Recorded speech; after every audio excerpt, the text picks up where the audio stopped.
We are back now on the GSMC Chip Shot Football Podcast to go from one preview into talking about another one that I think is just going to be as significant in this week's round of games between the Eagles and the New Orleans Saints.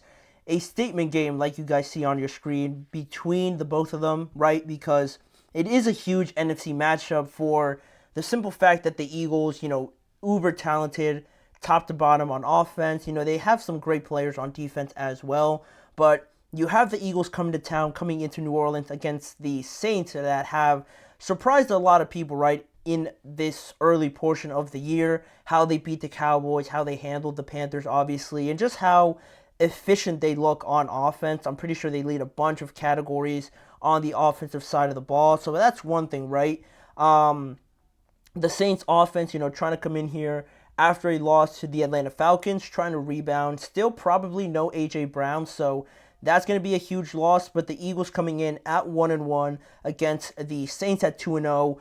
Big game for the head-to-head, for the records just overall. If the Eagles fall to 1-2, potentially like the Cowboys, it could say a lot already about those two teams. And the Saints also, if they go to 3-0, definitely something not a lot of people were expecting. So to get into both of these teams a little bit more, we look at the Eagles, and I mentioned no A.J. Brown again, probably. There were reports saying that he is probably going to miss a couple weeks with that hamstring injury, so this is another game now that it's not ideal, but I feel like they still have enough with Smitty, with Goddard, with obviously Jalen Hurts and Saquon Barkley. They are coming off of a tough loss, only by 1 point there, but I think that had to do more so with the Falcons for a majority of it than it did with the Eagles and their offense as well. Their run game still with Saquon Barkley looked good still. He almost recorded another 100 rushing yards. I don't think he scored in that game. I'm almost positive he didn't. Jalen Hurts, played, I think, a cleaner game than he did in Brazil against the Packers, where the criticism there were the turnovers, the interceptions. He did throw one late, but that doesn't really count because he's trying to mount a comeback and trying to make these throws. Those will appear on the stat sheet, but with the context of it, you kind of understand that he had to throw that just out of a panic sort of mode. So I don't pay too much attention to that. Overall, I thought he made better decisions on that offensive side of the ball, and having or not having A.J. Brown definitely hurt him just from that standpoint. So that's one thing. Certainly, this offense stuttered with that loss of A.J. Brown, but also I think the Falcons had good coverage as well on the back end. We'll see if the Saints are able to produce that same sort of production on the defensive side of the ball. And again, their defense for the Eagles held up in the red zone pretty much the entire night until up until the end when it mattered most. And that's a problem, going back to last year and how many leads they've given up and how many points they've let up in the final 2 minutes, which is obviously a problem. And it's not great that you're continuing to have that trend into this year now. But I feel like it's something they can clean up. Just from my personal opinion on it, I feel like that's something they can get better at as we go on through the year. And lastly here, on the defensive side of the ball, also having no pass rush and is an alarming sight to see from this Eagles defense, right? Because I've become used to seeing Fletcher Cox, Brandon Graham, Jalen Carter last year, Jordan Davis as well, get in there for a ton of sacks and just having one of the better defensive lines in all of football. Now to have none of your starters, Jalen Carter, Jordan Davis, Josh Sweat, and Bryce Huff, who you brought over from the Jets, none of them have recorded a sack yet, and that's alarming to me. Again, still early on. They could obviously get hot here over the next couple of weeks, but from what I've seen, that isn't something that can continue to go on, especially against this Saints team, which now looking at them on the injury front, Marshawn Lattimore and Kalen Saunders were both questionable heading into this game. We'll see how much they practice during the week, obviously, heading into that game. But really, from the offensive standpoint, they've been as perfect as anybody, or probably the most perfect on that side of the ball out of anybody in the NFL. 91 points, touchdowns on their first 14 or 15 drives already is again, just out of left field, something that you would have never dreamed of, I think, for this Saints team, just based on the offseason that they have, right? And I think, feelings around this organization, they weren't giving, contender status around the offseason. So this has been a big surprise, at least to me. Alvin Kamara looks great. Derek Carr not being asked to do too much. It's all praise to their new offensive coordinator, Clint Kubiak. I think he's done an amazing job of playing to their strengths, using what he has at his disposal, and getting the absolute best out of it. I think is huge for this team now, and it's showing. It's showing greatly in these 2 games that they have played. And we already knew that their defense was good enough, to be and get certain stops when they need to. So that part wasn't too surprising, right? I knew that they had guys like Demario Davis, Cam Jordan, Chase Young now, Marshawn Lattimore, Tyrann Mathieu. These are good players, so their defense I wasn't too surprised about, but the fact that their offense is just outperforming any expectation, I think, is really the biggest thing for them. And everything on offense here, the major point with this offense is that I feel like it looks like it's all actually like a game plan, right? And I know that sounds like really simple, but it all looks like from the start of the game and whatever plays that they call, it all builds up and it all progresses as the game goes on. And from that point, something that you ran at the beginning of the game played a factor in how you ran it in the third quarter, how you build off of it. Maybe the same set, same personnel out there, but you run a play action or you run an outside zone off of it. Everything looks like it goes step by step, gets progressively more advanced as the game goes on. The running game establishes everything, and then the passing game has success off of that. So that's what I've been pretty much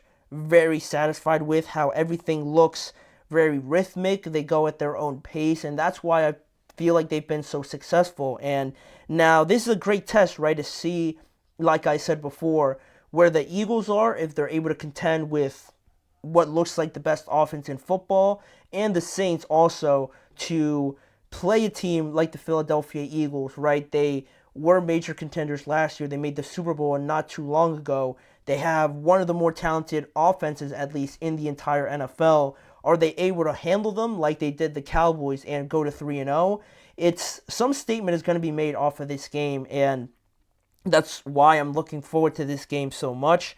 And, the Saints praised for their execution, their game plans on offense. The Eagles praised for their talent. I think also all of that's going to come into play in this matchup. And speaking about matchups now, like we did in the last segment, the matchups I'm looking forward to the most in this game is going to be that secondary, Marshawn Lattimore, Tyrann Mathieu against Devontae Smith, and the Philadelphia Eagles receivers in this game, right? Because against the Atlanta Falcons, Jesse Bates evidently ended up making a play in that game, sealing the game with that interception, but I think Justin Simmons himself, A.J. Terrell did a well enough job to cover Devontae Smith. He still did his thing, but again, the loss of A.J. Brown really made a difference, so I'm looking forward to see who wins in that matchup if the Saints are able to shut down Devontae Smith and make it difficult for Jalen Hurts. Then also, we have 2 new coordinators going up against each other. New offensive coordinator Clint Kubiak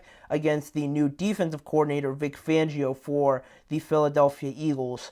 You could argue that they're both kind of trending in different directions, with Vic Fangio maybe not convincing too much right now, but Clint Kubiak just acing everything he does. Whether that continues or Vic Fangio, changes something to create some more problems, that'll be fascinating to see develop. And just these 2 running backs, right? Already 2 of the best running backs so far in 2024. Who has more success? Who affects the game more in this mini matchup between Saquon and Alvin Kamara? Not directly facing off against each other, but a big part in how this game will go will be on how successful each of them are. And the factors into this game off of the matchups will be, again, which running back gets the advantage more and helps their team out a lot more. Both of them putting in great performances so far. They're definitely going to be needed in the passing game, the running game, everything for their offenses.